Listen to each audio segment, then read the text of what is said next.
We often mistake the strength of a regime for the stability of a country. Those are not the same.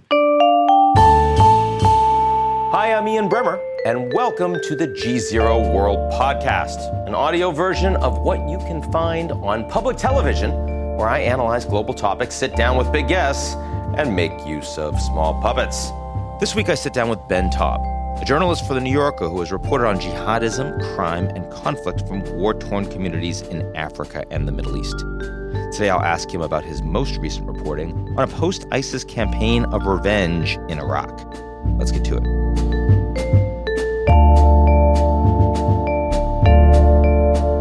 The GZERO World is brought to you by our founding sponsor, First Republic. First Republic, a private bank and wealth management company. Imagine a bank without teller lines, where your banker knows your name and its most prized currency is extraordinary client service. Hear directly from First Republic's clients by visiting firstrepublic.com.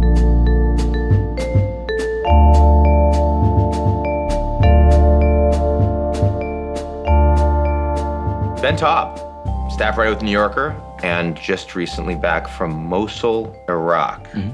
Not where most of our viewers are considering taking their next vacation. Glad you're back in one piece. Thank you. And thanks for being with me. Thanks for having me. So let's go back to just Mosul for a moment, how this all started. I mean, this, of course, was a large city in Iraq, run over by ISIS, was the biggest city that they took. Second biggest city in Iraq. When they had taken over Mosul, how many people are we talking about that were actively occupying? It's around 8,000 were likely based in the city at its peak, but the city was actually taken with just a few hundred fighters. It was quite an extraordinary scene in June 2014. They swept across the desert from Syria, and it was a city that was guarded by some 30 to 60,000 federal Iraqi police and military forces who essentially shed their uniforms and fled within a week. So the group captured Mosul. Against 800 fighters. Yeah. 40,000 fled. Yeah. Because? Well, the group was very cleverly harnessing its multimedia propaganda machine in real time. So as they would capture neighborhoods and commit atrocities on anyone they found who was connected to the security forces, they would broadcast these brutal executions online, and the Iraqi forces stationed nearby would see that just a couple neighborhoods over, their colleagues and friends and relatives who were fighting there had been murdered in grisly ways. So there was a climate of fear that was perpetrated and perpetuated largely through the internet. But also, Mosul has a history of being a place where there was support for al-Qaeda and the insurgency in the past, over the past 15 years.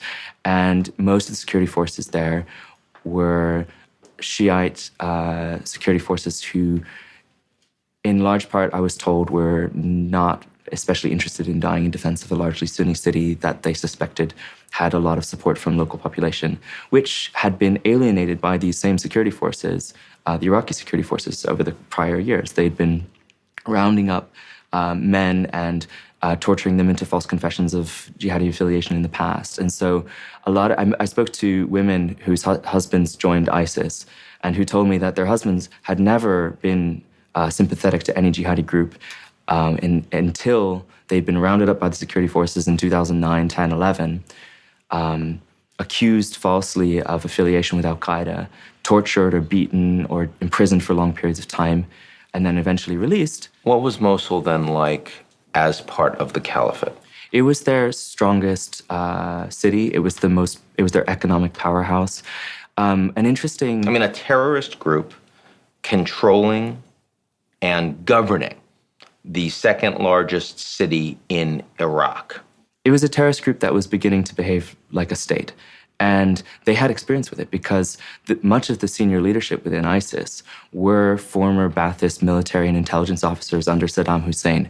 And when they were ousted from power in 2003 after the US invasion, these were not, hardcore jihadis. These were hardcore spies and military officers who had incredible tactical competence and knew how to run a police state, as they had been for the prior decades.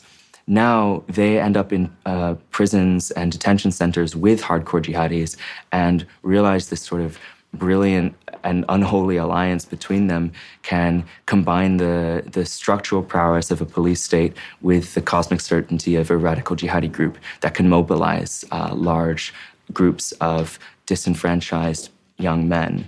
And so a lot of these ISIS leaders were really returning to power in areas that they knew how to govern and control from before. In Sunni areas. In Sunni areas. Absolutely.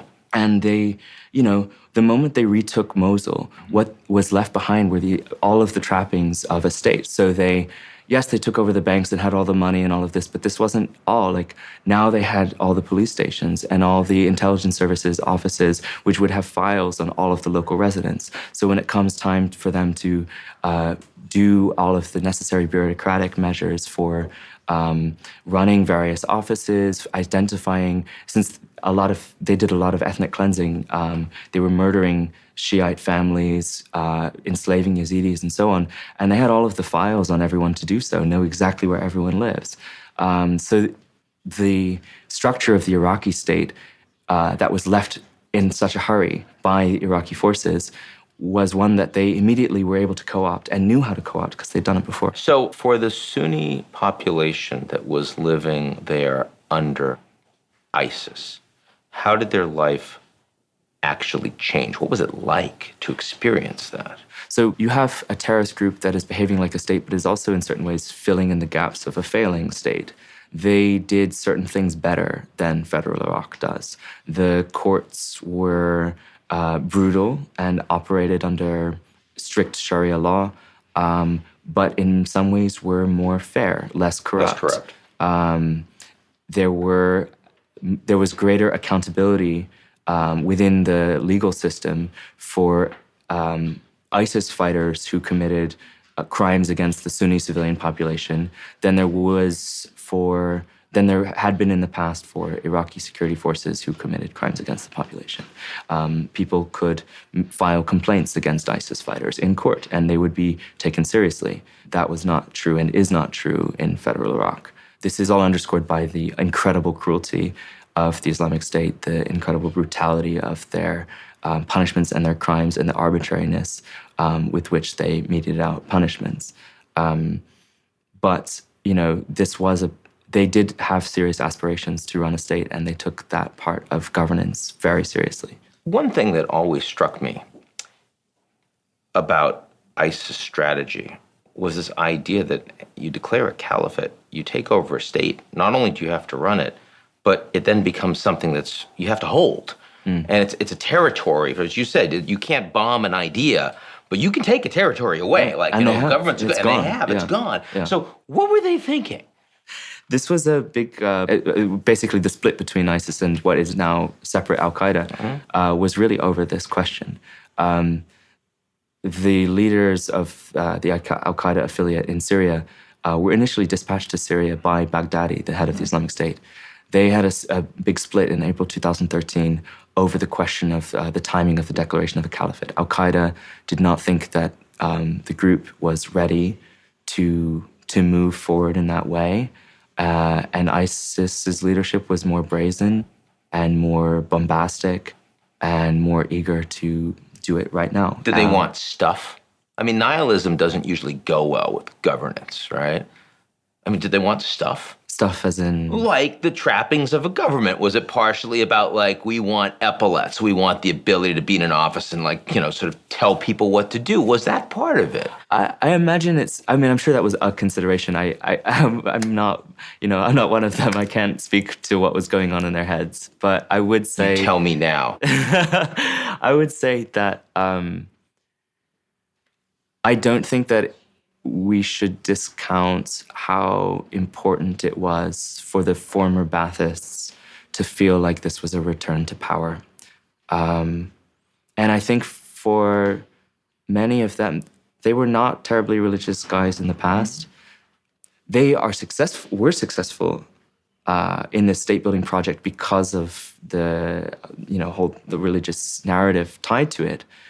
But I think for them, this was 15 years after they lost their lives and careers and had to go on the run, they were controlling large parts of Iraq again. And we're not far from taking Baghdad at a certain point. In 2014, that summer, like, they were getting close. There was a real chance that Baghdad would fall, and these guys would once again be in the positions of power they had been 15 years before. So you get to Mosul.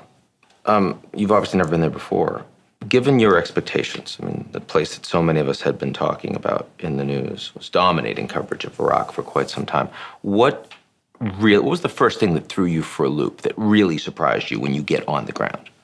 The question of what counts as affiliation is really a lot murkier and complex in Iraq than it is contemplating it from afar, or when we affiliation think with a terrorist group of any sort, really. But especially ISIS in Iraq is a different thing than it is when we think of ISIS recruits coming from Europe, carrying out attacks in Europe. People who traveled from far away to be part of this project were there to form a caliphate. And that was the fulfillment of this prophecy and this vision and this dream. People who lived in Iraq, it was a much more complex issue. You had not just the recruit traveling, you had the recruits. Someone who joins the group, it affects their entire family in very complicated ways. You would have people who hated ISIS and people who joined ISIS living in the same house. And they were family before they were, joining ISIS didn't ruin Thanksgiving? Because in the U.S., right, I mean, like, politics, which are fundamentally almost identical in terms of the spectrum, like, compared to what we're talking about here, I mean, people just going completely nuts over, my God, they voted for Trump, wanted Hillary. You're talking about literally people that supported a terrorist organization as opposed to, in the same household. In the same household. How do you deal with that? I think that's actually a really interesting and good comparison in the sense that, like, people can very easily relate to the idea that you have, this uncle and aunt who support Trump and no one in your family does, or the contrary. And that seems very normal and, like, kind of annoying here. Yeah. It's a source of tension and frustration within the family, but it doesn't result in a bloodbath at home over dinner. That's the same in Iraq in this circumstance. But the consequence now is that in the aftermath of the Islamic State, anyone who is so tangentially related to anyone else who is in the group is now considered to be a part of the group. You are not by the family, but by the government. By the government. By the government and by various militias, sectarian militias that are carrying out massacres of Sunnis. And in fact, which the government is providing cover for by lying about the provenance of mass graves, taking journalists to scenes where Shiite militia groups have murdered large numbers of Sunnis who are thought, in some women and children who may have had, male relatives who joined ISIS, massacre the whole group, bury them in a mass grave, bring journalists in, show the journalists and say, look what ISIS did. So if I'm a member of a family of someone who joined ISIS, then I am effectively guilty of murder? If I murdered someone on camera with my face shown, and you were my brother, it's pretty likely we would both experience a 3 or 4 minute trial, which would result in death sentences. Equally likely. Equally likely. Yeah, that's pretty insane. Yeah, it's a 98% conviction rate. How far out does this go? Is it just immediate family, or is it like... Cousins. Officially, they're camps for internally displaced Iraqis. In practice, they're turning into camps for ISIS families, and they're essentially detention camps out in the desert. These are women and children and distant relatives of men who joined the group. And some of them, in fact, had no relatives who joined, but are simply perceived as having relatives who joined. I spoke to a woman, for example, whose husband didn't join ISIS, but his brothers did. So then he was detained as an ISIS fighter, tortured into a false confession, probably sentenced to death. And she, who wasn't married to an ISIS fighter, is now considered an ISIS widow. And so her children are considered to be ISIS children. If they were under 4 or 5 years old, the only documents they would have would be ISIS birth certificates, which the Iraqi government will not replace or recognize. And therefore, these children are growing up stateless within their own state. We're talking about tens of thousands of people. And if you take entire networks of families, including cousins, aunts, and so on, hundreds of thousands of people are being punished by their supposed liberators for essentially the crime of having lived in Mosul under the Islamic State. So you profiled this one fellow that lived in the old city. How did you find him? Who is he? So his name is Thanun Yunus Abdullah, and I found him in the old city climbing up a 3-story pile of rubble, which had been the site of his former home, trying to retrieve some belongings with his wife and their kids. And he described to me his escape in the final days of the battle when the bombardment was so intense. He and his family made the decision, for 3 years, they had been living under ISIS. They hated the group, but they saw no choice. They were too poor to find other places to live. And they also had been following the advice of the Iraqi army, which was to stay behind until you're liberated. At a certain point, it became clear that their neighborhood was surrounded and it was going to be a total bloodbath, and that the forces that had surrounded it considered civilians like him to be sympathetic to the group by virtue of the fact that they hadn't left. So his neighborhood and his home are very close to the Tigris River. One night, when the conditions had become unlivable, people were starving and being killed every day, he took his family, he took some inner tubes and took his wife and his kids and ran down to the river in the dead of night. He and his wife climbed into the inner tubes and put their children in 2 large coolers and floated down the Tigris until they reached a liberated territory on the other side. A year and a half later was when I found him going through the rubble for the first time, having returned in a car whose windshield had been destroyed by an errant shell, trying to find what they could, recover what they could. Everything of value had been stolen or destroyed. And inside the home, he found that it had been taken over by ISIS fighters and had been used as a staging ground for, we found bomb-making materials inside, IEDs, and several bodies of fighters as well as the body of his mother-in-law, who was too frail to leave. Were you harassed at all when you were there on the ground? I was detained by a militia in the old city of Mosul. For how long? 3 hours. They were questioning me, photographed my passport, photographed my visa and my face. And this was a group that is widely known to be funded, trained, and equipped, and have an intelligence sharing agreement with the Iranian Revolutionary Guard. And I suspect that my details were sent to members of the Iranian Revolutionary Guard. Another place you will not be trying to get a visa anytime soon. I would actually be very curious to visit Iran as a tourist. Did they know you were a journalist when they picked you up? Yes, they knew. They were, as is the typical accusation, they were trying to screen me to make sure I wasn't a spy or an ISIS fighter.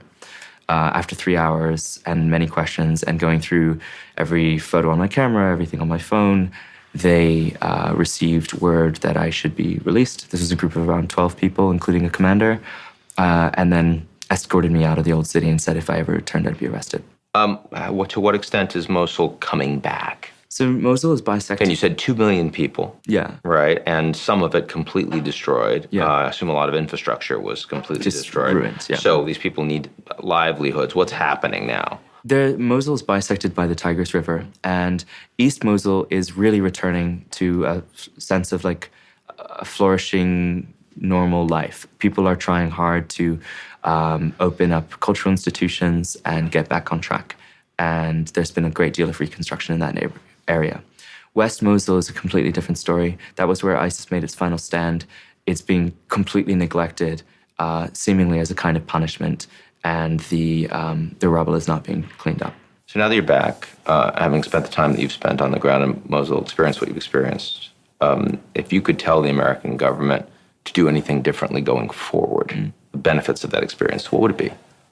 There are 2 wars. One is the reality on the ground, where American forces will rightly say, we did not supply Shiite paramilitary groups with weapons and support. But Iraqi civilians might perceive them as having done so. And that matters just as much as if they actually had done it.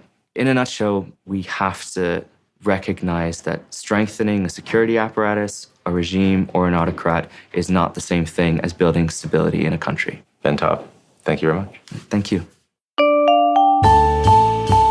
That's our show this week. We'll be right back here next week, same place, same time, unless you're watching on social media, in which case it's wherever you happen to be. Don't miss it. In the meantime, check us out at GZEROmedia.com.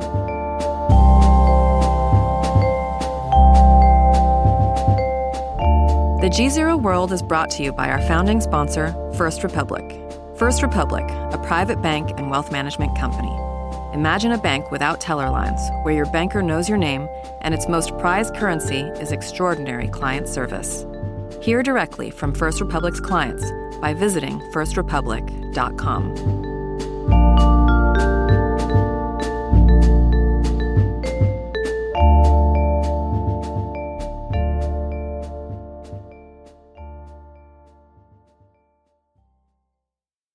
You're listening to the GZERO World with Ian Bremmer podcast, your weekly geopolitical deep dive into the world's biggest news stories, featuring in-depth conversations with global leaders and newsmakers.